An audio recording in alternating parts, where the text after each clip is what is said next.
Here's how to make do-it-yourself souvenir, dinosaur theme or any animal theme can be. Less gastos dahil itong lahat ay mabibili sa Orange app lamang. Let's start with the materials. Let's start with artificial grass. Mayroong mas makapal na artificial grass dito, pero yung mas manipis yung nabili ko dahil mas matingkad siya. Then we have pebbles. Yung pebbles na maliliit lang para magkasya lang siya dun sa ating cupcake holder na 5 cm by 7 cm ang size. Then we have this realistic mini dinosaur toys.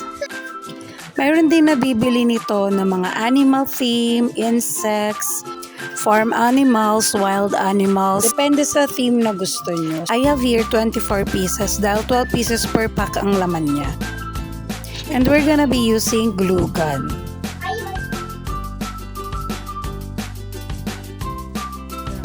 At kung kumpleto ng materials nyo, tara gawin na natin to. First step is lalagyan muna natin ng glue gun yung mga pebbles.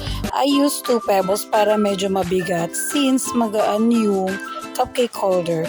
Lalagyan ko lang yung mga tip ng animals para dumikit siya. Mas strong hold kapag inuna yung pebbles tsaka yung animals kaysa sa grass. Then meron ako nitong mukhang plants na display namin sa bahay na hindi na ginagamit. So I also use it pandagdag lang sa design. Then instead of using glue gun, I use white glue o yung mas liquid kasi ang hirap ilagay ng glue gun, natutuyo agad siya habang nilalagay ko yung artificial na damo. So with this, mas makapit yung damo sa white or sa liquid glue. And once done, ipapagpag nyo lang yung excess na artificial grass.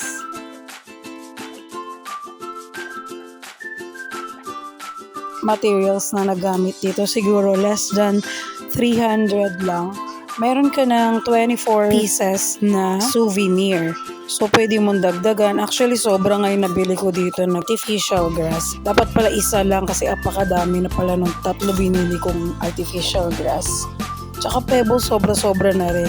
Kung gusto mong pandagdagan, bumili ka na lang ng maraming packs ng animals. It depends kung ilan yung souvenir na gagawin mo. And then, ayan, tatakpan lang natin yung cupcake holder ng ganito.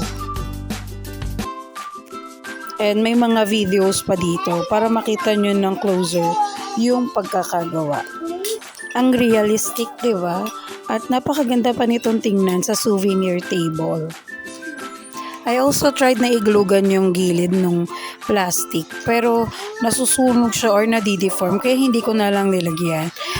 Pwedeng gawin na lang dito is talian na lang siya pa cross tapos lagyan ng thank you card sa ibabaw with a picture of your loved ones.